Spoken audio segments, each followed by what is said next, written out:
Jadi sekarang kita lanjut ke sesi kedua. Di sesi kedua ini nanti yang pertama nih ada Mbak Anasari nih, FIC Surabaya. Terus nanti juga ada Dr. Doli Irbantoro, Dr. Oi. Nah, yang pertama nih Mbak Anasari dengan judulnya pencegahan sakit kritis dengan metode ketofastosis. Nanti Mbak Ana juga bisa sekalian testimoni nih. Terus nanti jangan lupa nanti habis Mbak Anasari presentasi, Mbak Anasari juga akan memberikan 2 pertanyaan yang juga berhadiah 2 kaos door prize-nya. Oke?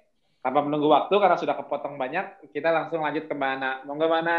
Ya, makasih Mas Tio. Ya, Assalamualaikum semuanya, selamat siang. Berhubung jatahnya waktunya udah lewat, saya cuma 5 menit kayaknya ya. Walah. 3 menit santai Mbak, santai. Kita mau dari jam 4 nggak apa-apa. Tahu nggak, perjanjiannya tampil on. Saya mau kasih, saya mulai ya. Ya. Teman-teman, sekarang ini judulnya agak serem, sakit kritis dan solusinya. Soalnya kan sekarang banyak ya, apalagi pandemi ini kan sakit kritis ini bermunculan.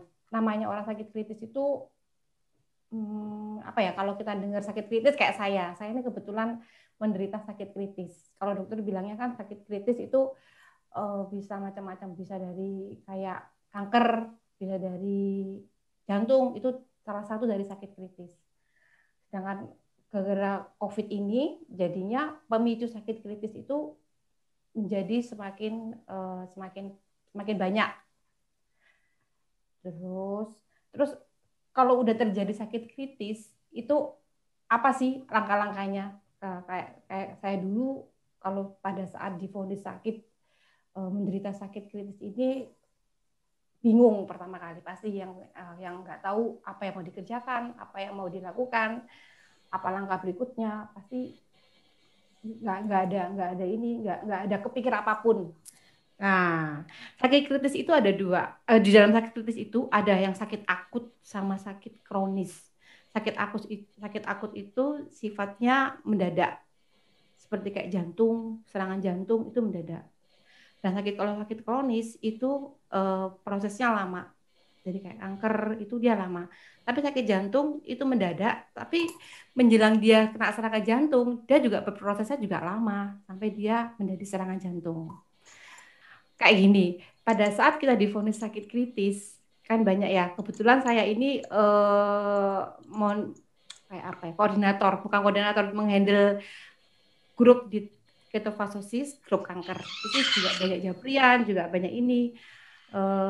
Rata-rata sakitnya itu kayak kanker, tumor, terus yang bermacam-macam sakitnya itu banyak Japrian. Langkah-langkah apa sih yang mau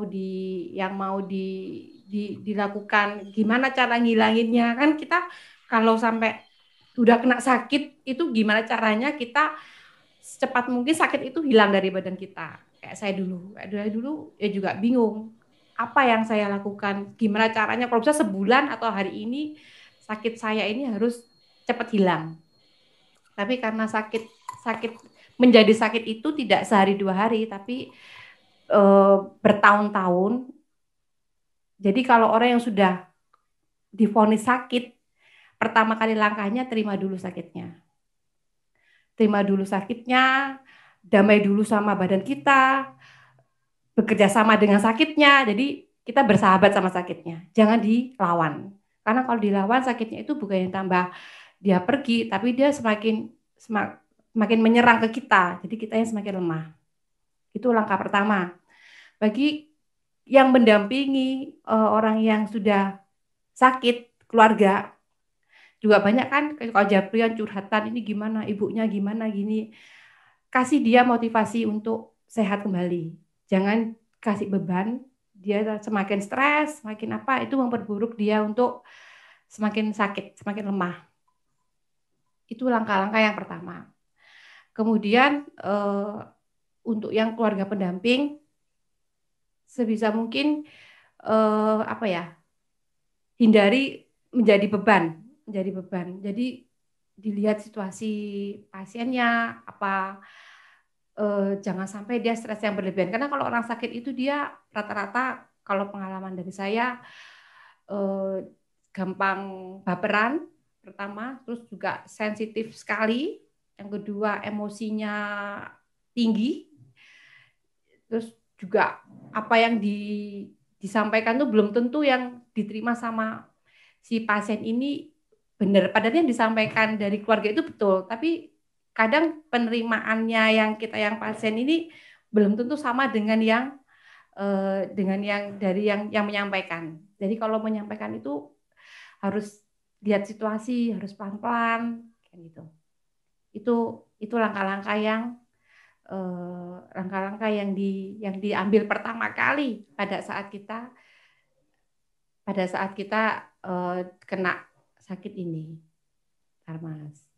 Kalau teman-teman tahu secara awam ya, apa sih kalau kita dengar kata-kata penyakit kritis? Soalnya kalau penyakit kritis itu belum terlalu familiar ya, tapi kalau dunia kedokteran itu sudah biasanya kan kalau kita yang orang awam ini cuma jantung, kanker, tumor, tapi semua keseluruhan itu sebenarnya itu sakit kritis.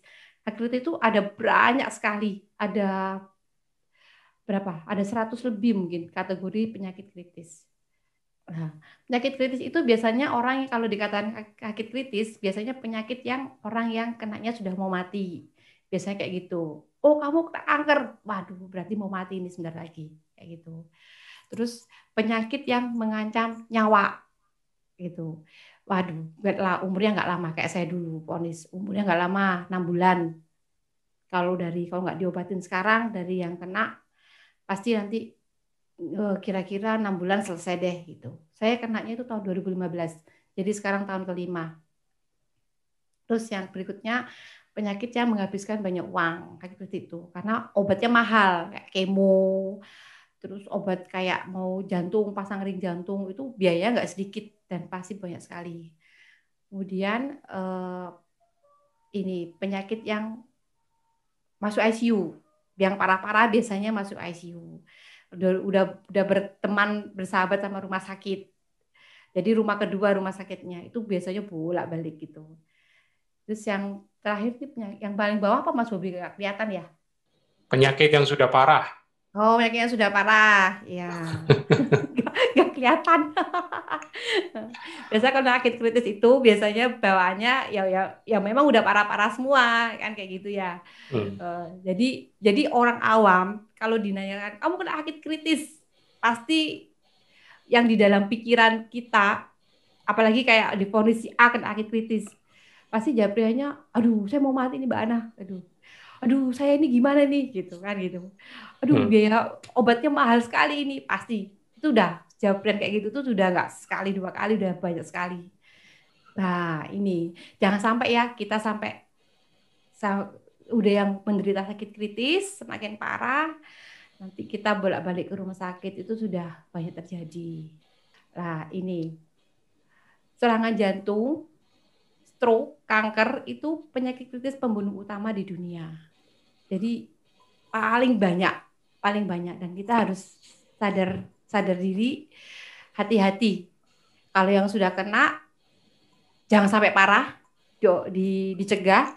Kalau yang belum kena dijaga. Jangan sampai terjadi kayak gini nih, amit-amit ya. Tapi saya sudah salah satunya di sini. Kemudian gagal ginjal, tumor, infeksi otak, penyakit diabetes, autoimun, itu sekarang udah mulai rame lagi ya. Sudah mulai banyak kayak di Facebook itu, di grup itu tiap hari sudah mulai musim. Jadi sudah mulai sudah mulai rame. Dulu tuh penyakit-penyakit kayak gini kan jarang. Semakin tahun bukannya semakin berkurang sakitnya, tapi semakin beragam dan orang yang kena sakit ini semakin banyak. Kalau zaman dulu tuh hanya beberapa orang. Sekarang kayaknya sudah umum sakit kayak gini nih. Jadi tiap orang kalau biasanya punya sakit apa? Rata-rata mereka mempunyai sakit kritis rata-rata. Tapi sakit kritis ini ada yang terdeteksi dan ada yang tidak terdeteksi. Ada yang terasa, ada yang tidak terasa. Yang tidak terasa itu tahu-tahu dia check up. Kayak di TFH kemarin, nggak ada gejala apa-apa. Pada saat dia mau check up, ketahuan fatty liver, yang lain-lainnya. Itu yang lebih bahaya lagi kalau nggak terasa. Tapi kalau yang terasa masih bisa dideteksi, oh nggak enak, langsung diperiksa. Nah, hati-hati. Yang saya tadi bilang, yang hati-hati.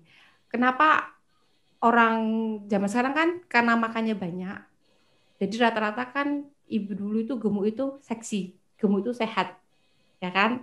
Harus kalau orang Jawa, kalau orang Surabaya namanya semok, jadi harus gendut-gendut gitu. Kalau orang kurus bilangnya namanya kurang gizi, kok tua, kurus, ya gitu. Terus pertanda makmur itu semakin gemuk semakin makmur dulu bilangnya gitu. Kalau kalau dia belum kena sakit pasti bilangnya gitu. Semakin gemuk dia semakin makmur hidupnya. Tapi hati-hati, orang yang gemuk itu penyakitnya itu di dalamnya hipertensi, diabetes, itu jantung, itu sewaktu-waktu ibaratnya bom, tinggal tunggu waktu aja. Kapan mau keluarnya itu tergantung badannya. Kalau badannya dia masih pada saat dia masih kuat, dia belum kelihatan. Tapi ada saat-saat tertentu secara grafik dia kondisi badan turun, disitulah penyakitnya keluar. Percaya deh. Kalau nggak percaya coba aja. Nah, kalau udah yang seperti itu kena, kita jangan usah panik. Kita cari sumbernya apa. Kenapa kok terjadi sakit kritis? Kenapa kok jadi kanker? Kenapa kok hipertensi? Kenapa kok jadi jantung? Ya kan? Kenapa itu gemuk? Kalau sudah kena ke kita, nggak usah panik. Kita ke dokter, oke. Kita berobat, oke. Tapi obat dokter itu bukan mengobati penyakitnya, tapi dia hanya mengurangi inflamasi, meredakan, bukan mengobati. Tapi kita harus cari sumber sakitnya itu apa, dari mana, dari dalam diri kita. Selagi diri kita nggak memperbaiki, nggak akan penyakit itu hilang. Jadi kita harus introspeksi ya. Pada saat kita kena sakit, kayak misalkan saya kayak kanker sekarang, saya introspeksi, saya dulu kenapa kok jadi kanker? Apa yang saya lakukan? Sampai sekarang ini kanker, kan gitu. Sekarang sembuh. Berarti saya harus merubah dari yang dulu saya kena kanker, menjadi kanker, harus saya rubah kebalikannya. Pola hidup saya, semua pola tidur saya rubah. Dari yang dulu.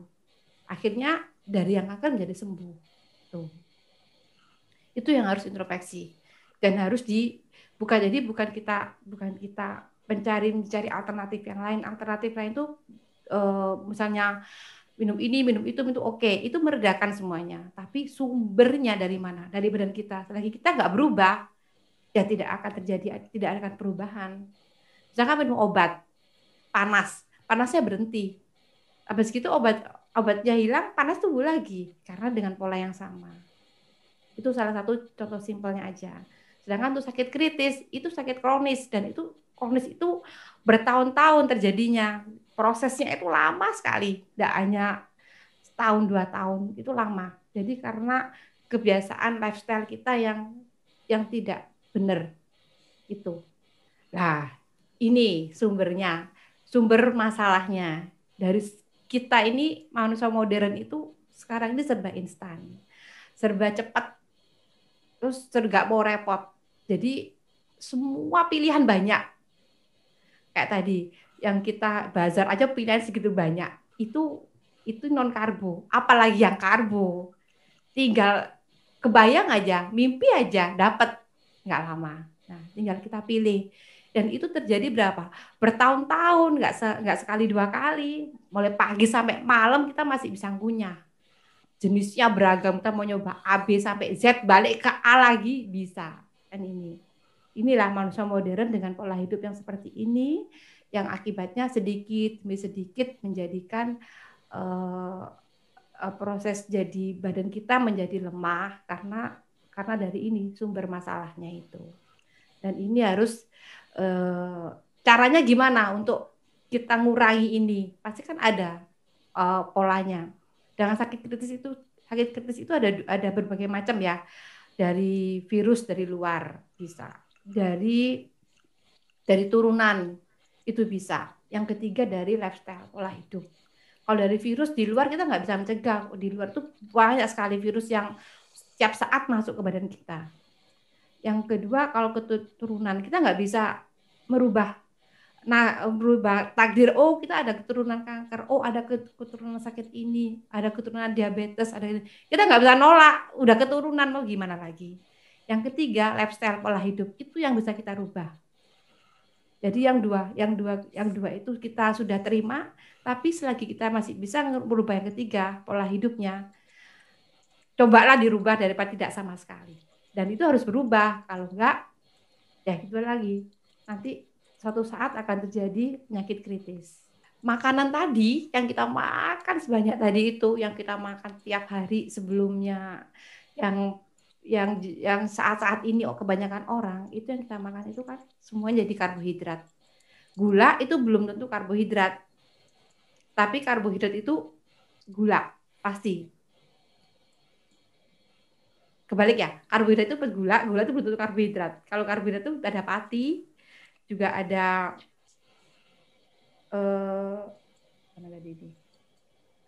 juga ada pati, ada serat, itu juga ada karbohidratnya. Sedangkan gula 100% itu karbohidrat. Jadi dalam gula itu ada monosakarida, disakarida, ada 4 ini macamnya. Sedangkan buah-buah itu termasuk fruktosa, itu juga ada gulanya. Jadi kita jajan-jajan kita semua, apalagi yang sudah olahan itu karbohidratnya tinggi sekali. Karena yang sudah proses kayak tepung-tepungan, pati di tepung-tepungan itu langsung dalam tubuh 100% terserap jadi karbohidrat. Jadi dari glukosa ke badan kita. Ini yang kita makan tiap hari.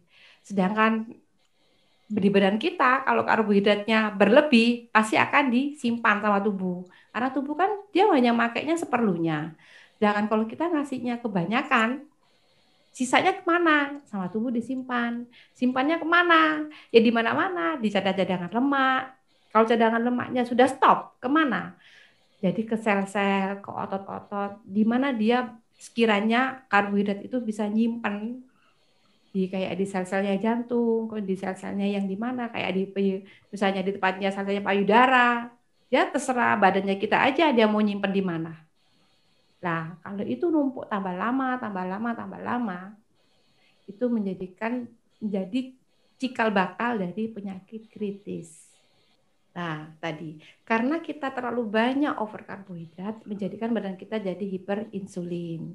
Hiperinsulin tuh jadinya induknya cabangnya macam-macam. Jadi insulin resisten, terus bisa jadi obesitas, bisa jadi diabetes. Ya, terus jadi kanker. Diabetes belum tentu kanker gitu. Kalau diabetes itu juga salah satu penyakit kritis. Kanker juga penyakit kritis gitu. Terus jadi kayak autoimun, itu semua karena sumbernya dari hiperinsulin. Jadi kita harus ngerti apa yang dibutuhkan tubuh, bukan apa yang dimaui sama mulut. Jadi tinggal kita mau memilih, kita mau yang mana, mau yang kita kasih yang dibutuhin tubuh, apa yang keinginan mulut yang mau kita kasih. Pilihannya itu di kita, bukan di orang lain. Nah, solusinya untuk kita menghindari dari over karbohidrat, lifestyle kita harus dirubah. Kayak saya dulu sangat over karbohidrat dan saya nasi, saya jarang makan, tapi ngemilnya saya luar biasa. Saya suka coklat, es krim, saya nggak ada tiap hari pasti penuh. Semua cemilan saya masih penuh. Dan itu saya nggak ada jeda waktu harus nggak makan, dia pagi sampai malam saya lagi bisa saya ngunyah terus itu saya. Tapi saya nggak gemuk, saya justru malah bahaya kan, karena saya over karbohidrat tapi saya nggak gemuk, badan saya cuma sebelum KF 55, saya nggak gemuk, tapi saya kalau karbohidrat saya luar biasa. Lah di mana tubuhnya itu nyimpen sisanya dari glukosa itu ya di sel-sel itu. Ya nggak heran saya kena kanker. Setelah saya mengenal KF ini, jadi saya paham, ya wajar saya kena kanker karena pola hidup saya dulu seperti itu. Dan saya nggak ada gemuk karena kan cadangan lemak saya harusnya kan disimpan di di lemak-lemak menjadi obesitas, saya nggak obesitas. Berarti glukosa saya disimpannya di sel-selnya itu. Nah, caranya dibalik, dulu yang dulu suka karbohidrat, sekarang dibalik menjadi rendah karbohidrat. Jadi saya membalik dari siang jadi malam. Jadi saya balik semua. Kayak gitu.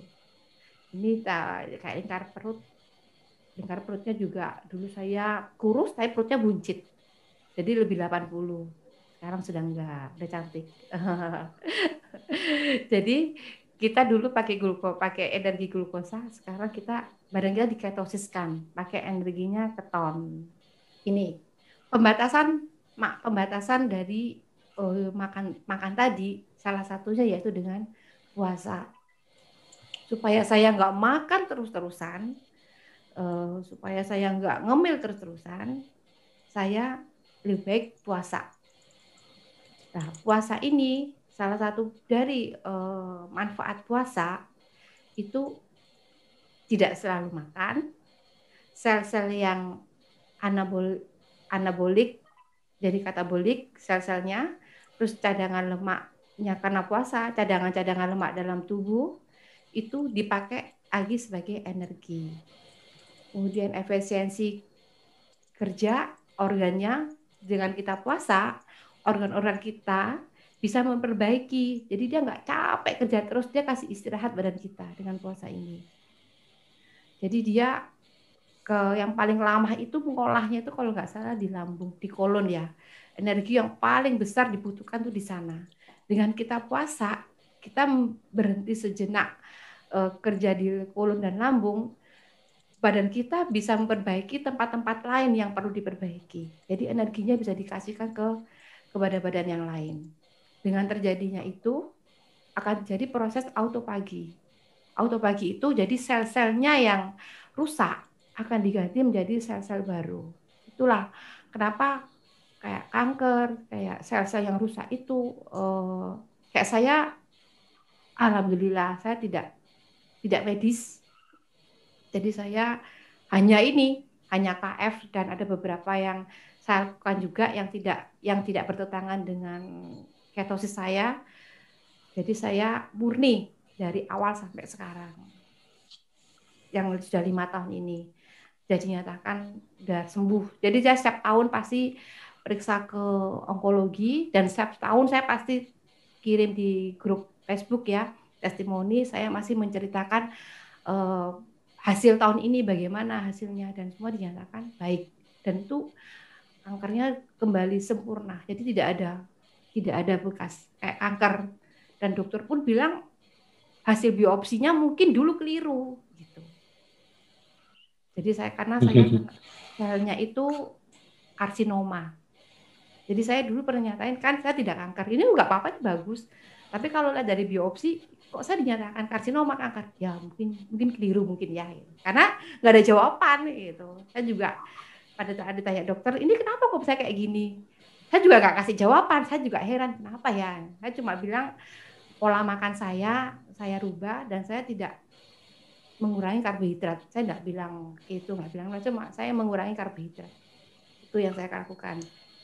Dan saya membuktikan dengan saya puasa, dengan saya sangat membatasi karbohidrat, itu autofaginya memang terjadi di saya, terjadi di sel-sel kanker saya dan dia membaik menjadi kembali semula, kembali seperti tidak ada jadi apa-apa, baik-baik aja.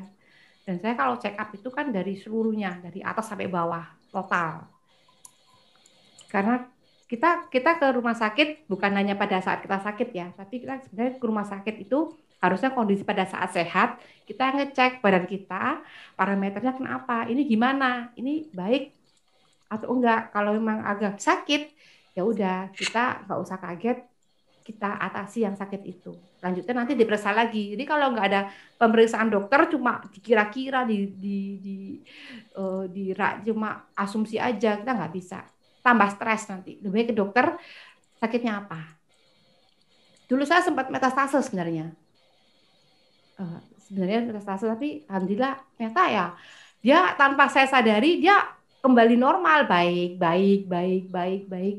Dan sekarang ya udah biasa aja, seperti nggak ada jadi seperti nggak gimana ya, nggak terjadi apa-apa, biasa aja. Padahal kalau saya flashback dulu ya, saya tahun pertama ya sedih, stresan juga, sampai sekarang tuh nggak nyangka, oh saya sehat ya. Tapi saya tetap jaga, ketosisnya harus dijaga terus, dan saya harus benar-benar strike. Jadi apa yang saya makan, apa yang saya lakukan, pola hidup saya harus saya pertahankan seperti ini. Saya nggak boleh ngulangi seperti yang dulu lagi. Ini salah satu kunci saya, puasa. Ini dengan puasa saya percaya autophagy saya di dalam tubuh saya pasti akan bekerja, dan itu terjadi. Oh ya, dengan puasa kita kan jadinya tadi itu sepertiga lambung kita tuh sepertiga makan, sepertiga air, sepertiga untuk bernapas. Jadi lambung itu jangan dipadetin sama dengan makan terus. Salah satunya yang saya rubah pola hidup saya melakukannya lewat ketofastosis. Ketofastosis itu lifestyle ya, sebagai panduan pola makan. Karena saya kayak untuk turunan, saya ada turunan kanker sebenarnya, dari keluarga besar saya sebanyak kanker. Terus kayak dari serangan virus-virus di luar, saya nggak bisa menolak, saya nggak bisa ini melawan. Yaudah saya harus terima. Tapi pola makan saya, pola hidup saya itu harus saya rubah. Itu saya bisa kendalikan. Jadi ketofastosis ini isinya sebenarnya itu apa yang kita makan dan kapan kita makan. Itu jadi sebagai center saya, alat saya, kapan waktunya makan dan apa yang kita makan. Itu saya pakai polanya, itu metodenya pakai ini yang saya lakukan sampai sekarang. Saya sudah 4 tahun, hampir 5 tahun ya, 4 tahun 8 bulan, Maret 2016.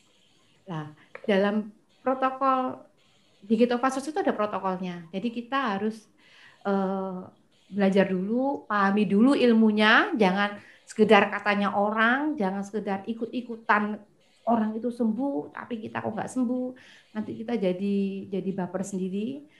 Yang ini pertama, pelajari dulu ketofastosis itu apa, terus protokolnya itu bagaimana, semua itu sebenarnya sudah ditulis lengkap. Jangan pernah memodifikasi protokol sebenarnya. Jadi kalau orang yang dulu bilangnya ngaku KF tapi kita sakit lagi, itu saya, kalau yang japri ke saya sih, saya cuma bilang ya mungkin ada modifikasi protokolnya. Tapi kalau bilangnya enggak, tapi setelah ditanya lagi, ngobrolnya panjang baru ketahuan. Biasanya kayak gitu. Nah, untuk fase-fasenya itu di protokol itu ada 3 ya, fase induksi, konsolidasi, dan maintenance. Kalau untuk orang yang punya sakit kayak saya ini, biasanya saya lebih cenderung ke fase induksi. Sebenarnya fase induksi itu transisi energi dari karbo ke proses ke energi lemak. Jadi karena badan kita dulunya penuh dengan karbo, jadi kita mulai dikurangi karbonya. Jadi kita makannya itu hanya makannya lemak. Lemak itu bukan lemak saya nggak bilangnya, saya bilangnya hewani. Kalau lemak saya nggak suka lemak sebenarnya. Saya kulit nggak suka. Saya lemak gaji saya nggak suka. Jadi saya makannya tiap hari itu ayam, telur, ikan. Sehari-hari itu. Dari dulu sampai sekarang. Diolah tinggal menunya apa. Jadi kayak kulit saya nggak suka kulit ya dulu. Kayak gaji saya nggak suka. Terus kayak jeru-jeruan saya nggak suka. Saya juga termasuk pemilih dalam makanan, tapi kalau kayak kikil-kikil saya suka. Cuma ya jarang. Tapi yang menu harian itu ya ikan, ayam, telur setiap hari. Dan itu saya lakukan sampai sekarang. Terus untuk fase konsolidasi. Konsolidasi itu kalau orang yang sudah, tujuan dari fase induksi tadi itu kan supaya menekan gula darah. Gula darah yang di fase di ketofastosis itu gula darah diharapkan serendah mungkin. Karena apa? Karena supaya badan kita, kalau orang yang punya penyakit seperti saya ini, supaya tidak dikasih lagi untuk makanan buat penyakit glukosa ini. Jadi glukosanya kalau darah gula darahnya dibuat serendah mungkin. Kalau sudah enak di fase induksi, sudah gula darah udah bagus, sudah rendah, udah nyaman, mau nyoba ke konsolidasi boleh. Itu kalau kita sudah full keton ya. Jadi puasanya itu kalau induksi 16 jam puasa, jam 8 jam makan. Kalau konsolidasi itu bisa 20 jam puasa, 4 jam makan. Itu kalau konsolidasi kita boleh makan nabati, kayak tahu, sayur itu boleh. Tapi kalau orang bilangnya, saya udah boleh konsolidasi, tiap hari dia makan tahu, makan sayur, tiap hari jadi makanan pokok. Sebenarnya salah. Kalau mau konsolidasi, misalnya kalau kita kangen tahu, udah makan aja. Tapi sesekali, kangen seminggu, makan aja sekali, 2 kali nggak apa-apa. Itu pun jangan jumlah yang besar. Tetap hewani, induksinya itu porsinya jumlahnya yang besar. Jadi untuk nabatinya porsinya sedikit. Dengan catatan sudah melakukan puasa panjang. Jadi jangan 16 jam kita puasa, habis itu kita makan tahu, makan sayur, jangan. Jadi tetap kayak gini. Setelah selesai konsolidasi, kalau sudah lama, udah stabil semuanya, maintenance boleh. Naik kelas maintenance. Maintenance tuh boleh makan kayak ada buahnya boleh. Tapi dengan catatan puasanya juga harus lebih panjang. Jadi puasanya bisa 22 jam puasa, 2 jam makan. Di situ boleh makan buah. Juga gula darahnya juga harus terkontrol, benar-benar dia stabil di bawah 80. Itu. Jadi protokol itu sebenarnya tidak boleh dimodifikasi, tapi fleksibel. Untuk orang yang ibu hamil, orang-orang tua, menyusui, itu boleh langsung ke fase konsolidasi. Karena apa? Karena dia ada harus memberikan asupan energi untuk kayak ibu hamil, ada anaknya menyusui, juga ada anaknya yang harus diberikan energi. Jadi dia berbagi. Jadi boleh ke konsolidasi. Untuk orang manula, orang usia tua karena dia udah tua, udah fisiknya lemah, itu boleh ke konsolidasi. Tapi jangan dijadikan itu menu sebagai menu pokok nabatinya. Jadi kembali ke induksi tadi, ke hewani yang porsinya jumlahnya lebih besar. Kalau maintenance itu pun tidak tiap hari. Jadi kalau memang sesekali, kalau sudah ada benar-benar ketosis badannya, boleh silakan ke maintenance. Dengan catatan dia melakukan puasa panjang. Itu. Ya, jadi sudah paham ya. Untuk orang yang sakit diusahakan induksi. Kayak saya setiap hari induksi, setiap hari. Menu harian saya ya induksi. Karena kalau menabati konsolidasi saya tahu saya nggak terlalu suka ya. Seandainya suka pun saya juga cuma satu, asal mungkin buat kangen pengen tahu biar nggak lupa rasanya tahu, saya makan tahu gitu aja. Tapi sehari-hari menu pokok saya itu tadi ikan, telur, ayam. Nggak pernah berubah dari itu. Dalam protokol KF itu ada sasarannya yang harus yang dirujuk. Jadi kayak gula darah itu kalau kita untuk yang di KF itu diusahakan di bawah 80. Untuk yang terapeutik yang punya penyakit itu diusahakan di gula darah 55-65. Jadi misalnya kalau kayak ada kanker itu diusahakan gula darah serendah mungkin. Tapi tidak bisa instan. Itu proses. Tidak bisa dalam 1 minggu, 2 bulan, 3 bulan gula darahnya langsung akan turun, tidak bisa. Itu udah prosesnya. Jadi untuk yang punya orang sakit itu udah jalannya aja. Yang penting rubah pola hidupnya dari yang dulu seperti apa, dirubah kebalikannya sekarang ini. Jadi jangan samakan dengan pola yang dulu. Itu salah satu kuncinya. Jadi ini benar di protokol itu sudah ada sih kolesterolnya. Jadi kalau di KF itu kolesterolnya lebih tinggi. Kita kolesterolnya tinggi, asam uratnya tinggi. Jadi gitu. Tapi gula darahnya rendah. Karena kolesterol dan asam urat itu sebenarnya penting buat tubuh. Berhubung dulu kita makan karbo, gula darahnya juga tinggi. Jadinya kolesterol dan gula darahnya dianggap kolesterolnya jahat, bermusuhan. Sebenarnya karbonya yang jahat, bukan kolesterolnya. Nah, tapi dengan kita di ketofastosis ini, di KF ini, di ketosis ini, gula darahnya dibuat rendah mungkin. Ini target-target yang diharapkan. Acuannya ke sini. Jadi kalau memang KF gula darahnya masih tinggi, ya harus introspeksi apa yang salah. Pasti ada yang salah, nggak mungkin. Harus jujur sama diri sendiri. Jangan nanti kalau kita curhat sama kayak Mas Tio, curhat ke Mas Tio, WA aja terus saya melakukan ini. Itu kan ke orang, tapi harus jujur sama diri sendiri. Kita udah ngelakuin apa sih? Saya setiap hari kayak gitu. Saya kalau ada terasa nggak enak atau apa, saya pasti tanya sama badan saya habis ngapain ya?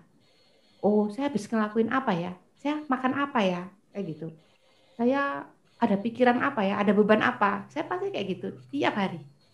Dan itu saya lakukan. Jadi saya berteman akrab sama badan. Jadi kalau ada kayak alarm, kayak ada sesuatu yang nggak enak, saya terasa badan saya. Dia kayak ngasih insting gitu. Ini ada nggak enak ini. Nah, ini salah satunya.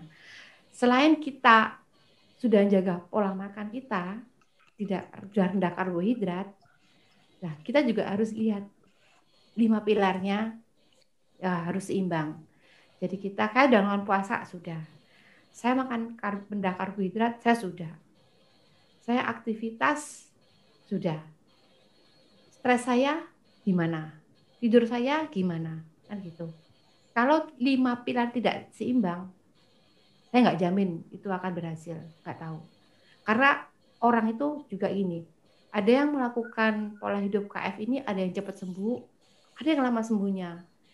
Jadi untuk orang yang buat yang lama sembuh kok cepat sembuh itu sebenarnya harus sadar diri pada saat kita melakukan pola hidup lifestyle ini, pada saat kita melakukan perubahan ini, kita posisi kita di saat parahnya kita di mana? Parahnya orang, sakit saya masih 20%, saya langsung merubah lifestyle saya deh. Cepat dia sembuhnya. Tapi ada orang yang sudah sakitnya udah parah banget, udah 80%. Terus dia merubah menjadi dari karbo menjadi keton, merubah lifestyle-nya. Lama dia sembuhnya karena yang diperbaikinya banyak.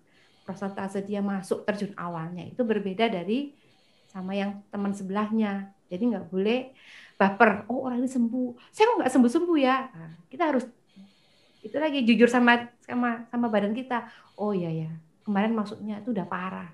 Kondisi saya sudah banyak yang rusak. Jadi kita harus sabar. Semua itu ada prosesnya, nggak bisa instan karena ini bukan diet, ini bukan pengobatan, tapi ini lifestyle. Terus stresnya. Kalau puasa mungkin semuanya bisa ya, bisa puasa. Terus makan rendah karbohidrat itu ada yang bisa, ada yang enggak. Karena biasanya ada yang enak, mereka CLBK. Coba sedikit-sedikit, kayak gitu. Saya cuma sedikit loh Mbak Ana, sedikit. Ya, sedikit itu berapa kali sedikitnya gitu. Apalagi kalau orang yang punya sakit kritis, itu luar biasa. Kena senggol dikit gak bisa dia. Dan ketiga, tinggi aktivitas. Tinggi aktivitas itu kayak mungkin kita bergerak ya, berolahraga. Berolahraga itu untuk orang yang sakit itu tidak harus keluar, tapi lakukan dalam rumah. Intinya otot kita harus bergerak karena supaya yang ada penyakit kayak kanker. Dia kanker tuh selain dia makan karbo glukosa dari dalam, dia juga makan glutamin. Badan kita juga dimakan dari otot kita.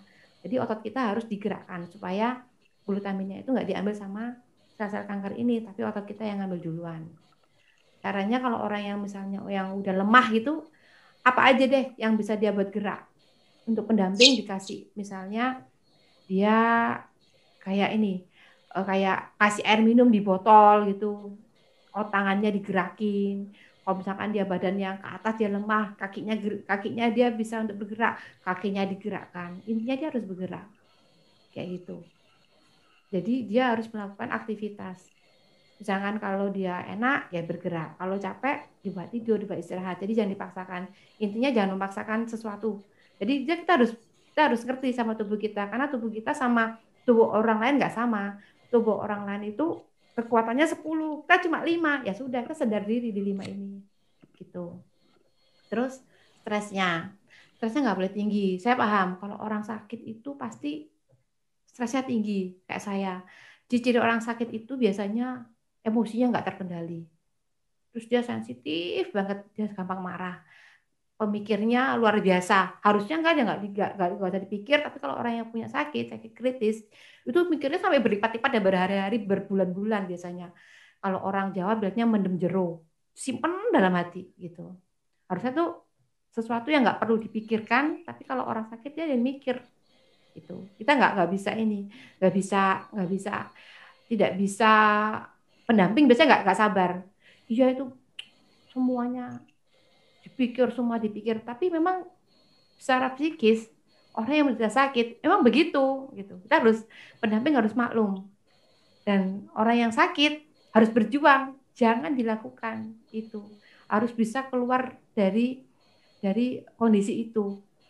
Gimana caranya? Kalau orang yang punya hobi masak, kerjakan hobinya. Hobi jahit, kerjakan apa yang jadi hobi, yang jadi hati kita gembira. Mau nonton film, banyak film gratis, nonton aja.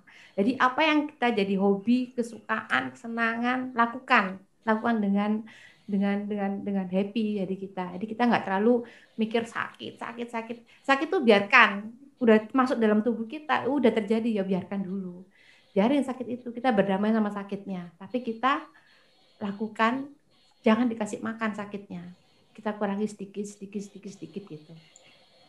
Terus kalau orang sakit biasanya tidurnya kurang nyenyak, tidak berkualitas, tuh intinya ini suka kebangun-bangun, gelisah, biasanya kayak gitu. Biasanya kalau orang tidur berkualitas tuh tidurnya benar-benar pules gitu, nyenyak 6 jam tapi dia pules. Tapi kalau orang yang tidur 10 jam tapi nggak boleh bangun lagi, kayaknya tidak nyaman untuk mulai tidur lagi, lama lagi kayak gitu, itu tidak berkualitas. Jadi kita harus menseimbangkan 5 pilar ini, diseimbangkan sedemikian gimana caranya kita supaya ini bisa terjadi. Yang bisa bikin ini terjadi badan kita sendiri, bukan orang lain. Gitu. Ya. Jadi itu yang jadi kalau setiap kali ada japrian sih saya cek gimana 5 pilarnya. Jadi bukan kita tiap-tiap kali mesti tanya 5 pilar, karena memang 5 pilar ini yang bikin badan kita seimbang, metabolisme kita bagus. Tidur yang cukup itu bikin badan kita bekerja. Jadi sel-sel kita itu perbaikannya pada saat kita tertidur lelap. Jadi diusahakan kita bisa tidur. Lah, udah selesai, itu aja. Terima kasih. Udah 30 menit ya? 10 menit kelebihan kayaknya ya. Nggak apa-apa. Gitu tadi bilangnya mau 5 menit kan nggak mungkin. Ya, udah. Thank you, Mbak Ana. Seru. Sudah, Mas. Sudah. Oh, udah lama-lama, Mas. 5 menit aja, dokter. Keren tapi Mbak, keren. Itu pengalaman Mbak itu memang harus dibagi, karena kan banyak yang penyakit kritis lain kan kadang-kadang kurang memperhatikan hal-hal yang katanya sih sepele, tapi itu justru yang malah sering dilupakan, dan itu memang yang kita bolak-balik harus sering ingatkan kok nanya itu mulu sih, ya memang itu kuncinya. Iya, benar. Kadang-kadang orang kan ini kayaknya Mas Tio kalau dijawabnya, kalau aku ada ngeluh gejala pasti kayak dicek ulang semua gitu, kayak nggak percaya. Tapi kita harus tahu, jangan sampai kita udah kasih solusi ini terus, padahal akarnya dia nggak ngaku. Kalau di sini ya, kita sebagai yang mentoringnya juga bingung kalau kita disuruh pusing nyari penyebabnya, kok saya bisa begini ya, kok saya bisa ngerasa kayak gini ya, tapi dia kita nggak boleh ngetrace akarnya, ya tetap seperti kayak baru awal japrian lagi aja, harus dicek lagi gitu loh, karena kita kan itu kan akumulasi. Jadi kalau yang tadi Mbak bilang katanya dengan puasa dan tidak makan karbo memang bisa menurunkan gula darah, tapi coba aja nggak tidur, tapi coba aja stres, tapi coba aja sedentary, bisa nggak tetap gula darah di bawah bagus terus? Nggak bisa, karena kan dipikirnya orang kan yang penting kan puasa dan nggak makan karbo. Ya saya kan, tapi kan pabrik gula itu kan liver. Ya kan, memangnya kalau misalnya contohnya sel kanker nih contohnya. Emang sel kanker tahu itu gula buatan liver. Oh, ini buatan liver. Sel kanker lihat gula buatan liver. Oh, yang liver jangan. Aku nungguin yang gula dari makanan aja. Ya nggak bisa. Nah, ini aku mau nambahin dikit doang nih sebelum Mbak masuk ke kuis. Kemarin aku di grup Telenakes menjelaskan mengenai apa itu sel hipermetabolik. Ini nggak apa-apa ya sebelum masuk kuis ya Mas Budi ya. Ya, jangan lama-lama. Ya. Semangat soalnya. Aku kayak Mbak Anasari cuma 5 menit. Tambah dol belakangnya. Oke. Ya, benar saya 5 menit. Iya. Ya, kalau yang di Telenakes udah aku jelaskan, tapi kan mungkin awam perlu tahu. Jadi sel hipermetabolik itu ialah cara metabolisme sel normal maupun sel kanker. Nah, jadi sel normal kita bisa bersifat seperti sel kanker alias hipermetabolik kalau sel normal kita mengalami sel normal kita metabolisme dibajak oleh virus. Contohnya sel-sel epitel paru. Contohnya ini kita kembali ke pandemi COVID. Kalau sel epitel paru kita sedang terinfeksi oleh virus, sel epitel paru kita yang tadi metabolismenya normal bisa menjadi hipermetabolik alias tinggi penggunaan glukosa, glikolitik. Tinggi proses anaboliknya karena dibajak. Itu satu. Atau sel normal kita sedang melakukan fungsi efektor. Contohnya sel imun kita. Sel imun kita pada saat diam dia normal metabolismenya menggunakan mitokondria. Tapi begitu dia ada tantangan antigen, tantangan musuh dari luar, dia harus merespon, melawan balik, otomatis kan dia harus membelah diri, proliferate, memperbanyak diri, leukositnya, ya contohnya sel, anggap aja makrofag dulu deh, atau dendritik. Pada saat dia membelah diri itu, dia harus bersifat hipermetabolik.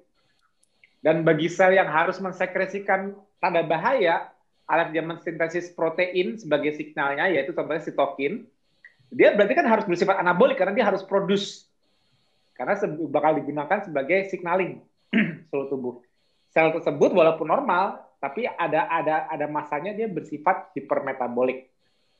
Tapi bedanya dengan sel kanker ini adalah sel normal yang berubah hipermetabolik, tapi tidak bisa kembali normal. Dia selalu di kondisi hipermetabolik terus. Kenapa?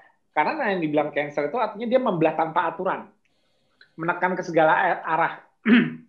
Nah, itu yang membuat patofisiologi dari sel kanker itu kenapa kanker menjadi patologi, karena ini yang berbahaya. Dia menyebar metas, dia menekan ke segala arah. Artinya dia sel yang, makanya kan aku bilang, sel kanker itu bukan sel asing masuk ke tubuh kita terus jadi kanker, enggak. Sel kanker itu contohnya sel payudara, atau misalnya sel di jalur rahim, rata-rata itu awalnya sel epitel juga, tapi dia menjadi sel yang membelah tanpa aturan. Proliferate dibilangnya. Dan dia tidak bisa kembali quiescence, tidak bisa kembali diam. Karena dia kita sebut sebagai sel hipermetabolik yang sustain, bertahan terus sifat hipermetaboliknya. Artinya kalau kita bisa tarik benang merahnya apa? Dia sel yang mempertahankan sifat glikolitiknya terus-menerus. Artinya dia konsumsi glukosanya tinggi terus-menerus. Makanya pada saat penggunaan basicnya PET scan yang memasukkan FDG, fluorodeoksyglucose ke darah untuk dilihat di mana uptake-nya glukos yang sudah di label ini uptake-nya di mana, itu larinya pasti ke sel yang sedang dalam kondisi hipermetabolik. Karena kanker selalu bersifat seperti itu, makanya untuk nge-scan seseorang terjadi metastase atau enggak, terus melihat kanker sebelumnya udah membaik atau tambah membesar atau tambah gimana, itu melihat positioning di mana glukosa yang di label fluorine 18 tersebut di uptake. Karena apa? Begitu sel kanker itu ketemu glukosa, dia pasti lebih uptake lebih banyak dibanding surrounding selnya. Jadi misalnya dia sel payudara, misalnya sel kanker di payudara, dibanding sel payudara yang masih normal, yang lokasi benjolan itu yang uptake glukosa paling banyak. Makanya kemarin contohnya saat sel paru kita dibajak oleh COVID dan sel ini berubah menjadi hipermetabolik, disitulah uptake-nya paling banyak. Makanya pada saat aku kemarin jurnal yang aku kasih, yang nggak sengaja orang kena kanker lagi kontrol PET scan, tapi karena dia kena COVID juga, paru-parunya yang muncul GGOT-nya, ground glass opacity-nya, kebentuk Halley membran, disitulah lokasi paling banyak uptake gulanya. Nah, itu menunjukkan bahwa sel terinfeksi pun menjadi hypermetabolik alias tinggi glukosa. Nah, sekarang balik yang ke tadi lagi. Emangnya glukosanya mereka milih, oh ini dari liver, nggak usah diambil. Kalau dia makan karbo baru saya ambil. Enggak. Salah satu ikhtiar kita untuk menurunkan kadar glukosa tanpa neuroglikopenia ialah ketosis, tidak makan karbo. Dan fasting untuk menekan substrat glukosa lebih dalam di dalam tubuh. Tapi jangan salah, pabrik gula kita kan nggak bikin, karena kita punya pabrik gula liver, kita tidak bisa bikin gulanya nol. Harus selalu ada, karena ada sel di tubuh kita yang tetap harus pakai glukosa. Tapi pabrik gula kita ini produksinya bisa dimodulasi, memproduksi lebih banyak gulanya dari seharusnya, lebih dari demand, karena ada demand yang lebih, tapi malah nanti di-uptake sama sel-sel hypermetabolik.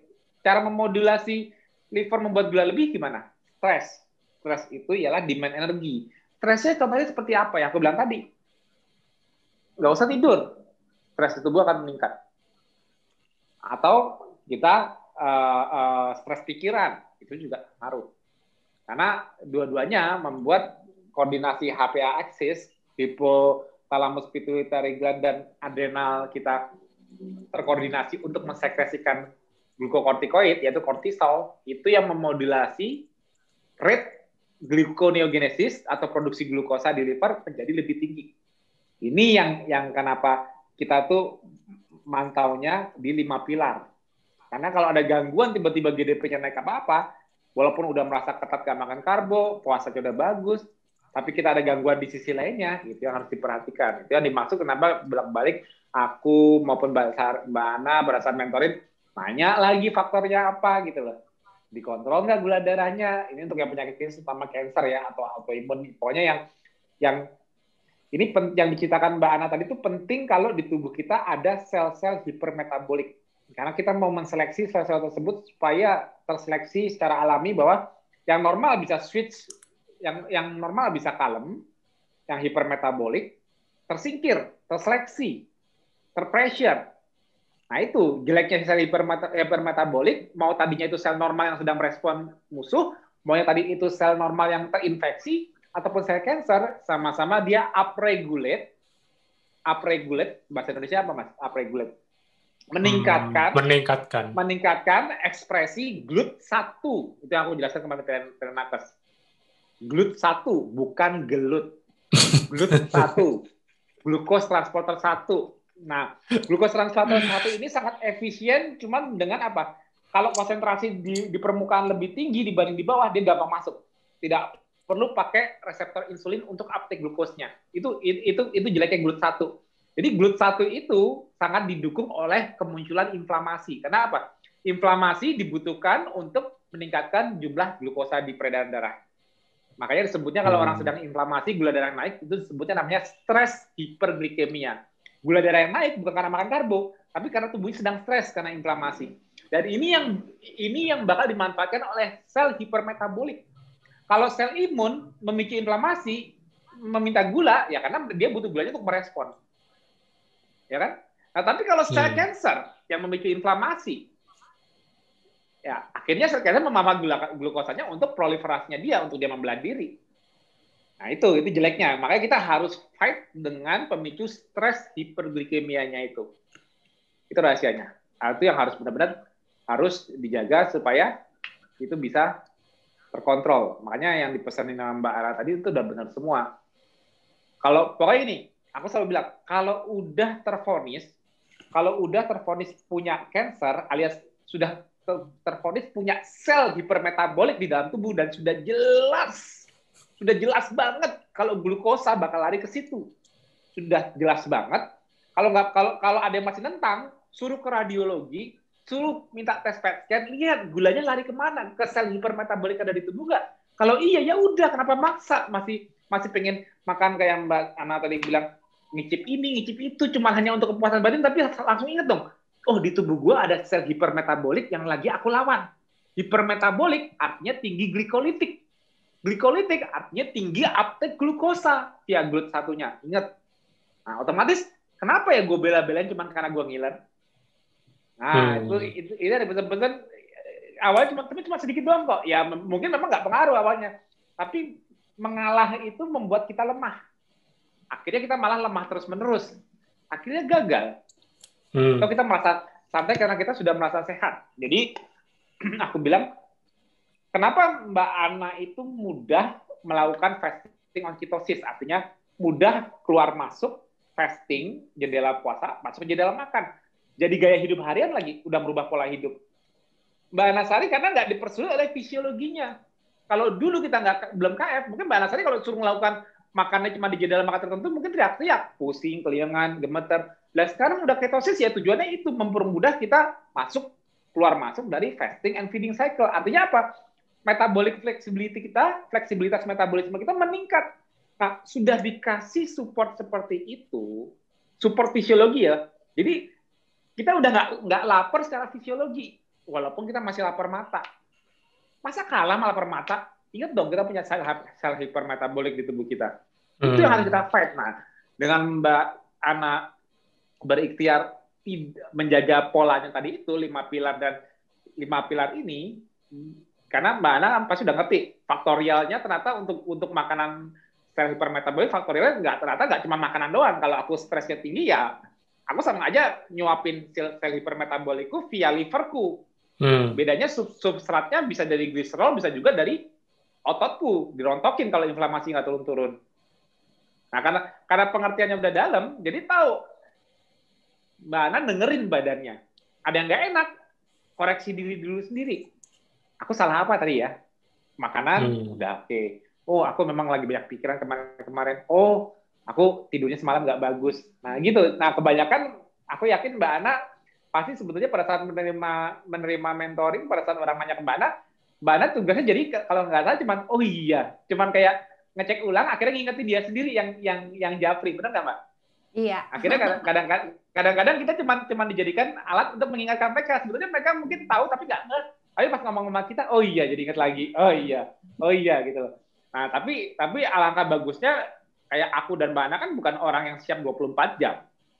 Jadi selalu nyari barometer patokannya itu. Ya modelnya kayak Mbak Ana harus bisa mandiri. Mbak Ana juga udah jarang banget dulu awal mungkin sering japri aku, sekarang udah mandiri karena udah tahu mana yang harus dikontrol. Ya tapi untuk menjalankan KM ini kan kita kan akhirnya kan harus mandiri juga.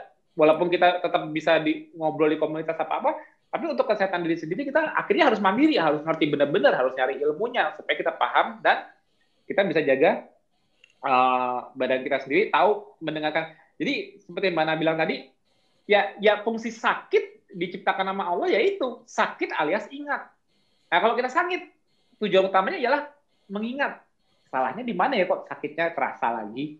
Itu rahasianya sakit. Jadi sakit adalah ingat. Nah kenapa tadi Mbak Ana bilang kalau gaya hidup dulu kayak Mbak Ana makan banyak ngemil apa-apa tapi nggak bisa gemuk. Tapi mungkin Mbak Ana di situ dulu badannya mungkin udah nggak enak. Maksudnya nutupin lagi dengan makan. Walaupun nggak gemuk tapi kayak gampang udah mulai ada low grade inflamasinya, udah berasa cuma diabaikan terus, tapi manifestasinya ya penyakitnya Mbak Ana itu. Nah, akhirnya koreksinya ialah kembali membuat sakit adalah alarm terbaik untuk ingat. Kenapa? Di kondisi kita masih makan karbo, susah mengandalkan sakit sebagai ingat. Kenapa? Karena sakitnya selalu ditutupi dengan makanan.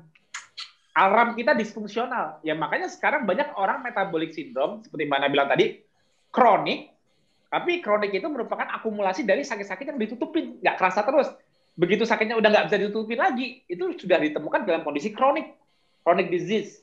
Udah bukan penyakit akut atau baru masuk terus nanti 3 hari bisa hilang. Nggak bisa. Ini kan udah akumulasi. Nah, penyebab akumulasinya itu kemarin kenapa? Karena kita tidak mendengarkan alarm kita. Kenapa kita tidak mendengarkan? Karena alarmnya nggak kedengeran. Kenapa bisa nggak kedengeran? Karena kita tinggi glukosa, tinggi karbo di makanan. Nah itu lihat, jeleknya kalau kita mengandalkan karbo sebagai sumber energi, alarm kita jadi kayak shutdown. Jadi pada saat tubuh kita hiperglikemia, tinggi gula, kita nggak ngerasa apa-apa. Maka banyak orang yang secara insidental menemukan gula darahnya di 200, 300, dalam kondisi dia nggak ada gejala. Tapi sering kita menemukan orang yang bergejala saat dia telat makan, lupa makan, bergejalanya cepat banget ngingetin alarmnya. Kenapa? Karena gula darahnya turun, cuma 70, 60, langsung keliengan, gemeter, tremble. Jadi kalau kita masih makan karbo, yang mengingatkan kita kalau ada masalah, itu kalau gula darah rendah. Padahal gula darah rendah ini, kalau kita nggak bergejala, berarti kita adaptasi dengan kemampuan berpuasa. Karena berpuasa pasti menurunkan gula darah. Tapi kalau kemampuan makan terus yang membuat hiperglikemia tidak mengingatkan kita untuk berhenti, bubar jalan. Kenapa? Karena efek alarmnya nggak kedengeran, gula 200 nggak kedengeran ini. Nantinya kalau udah 5 tahun dari sekarang, akhirnya kedengeran. Pada saat kedengeran, udah telat. Udah banyak kerusakan di mana-mana.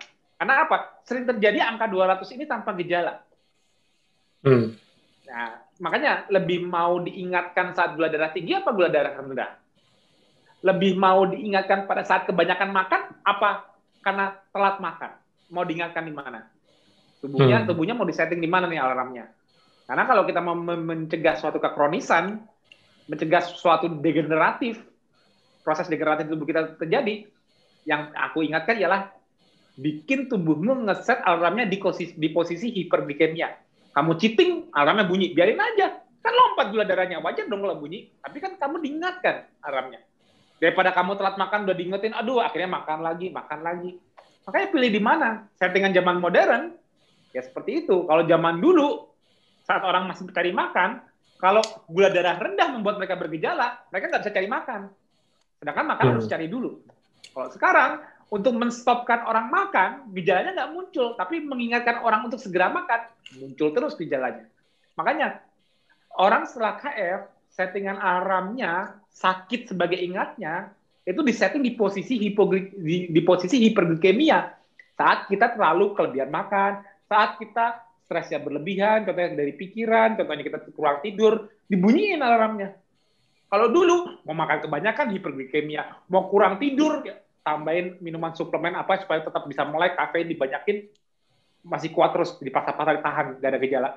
Dulu malah nutupin hiperglikemia mudah.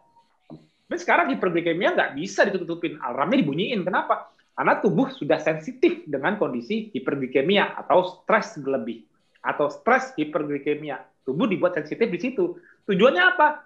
Mencegah akumulasi kekronisan, mencegah akumulasi kerusakan sel, mencegah kemunculan penyakit degeneratif. Itulah kenapa lifestyle kita disetting seperti itu. Itu kan lebih dari 5 menit. Iya. Lama-lama jadi 50.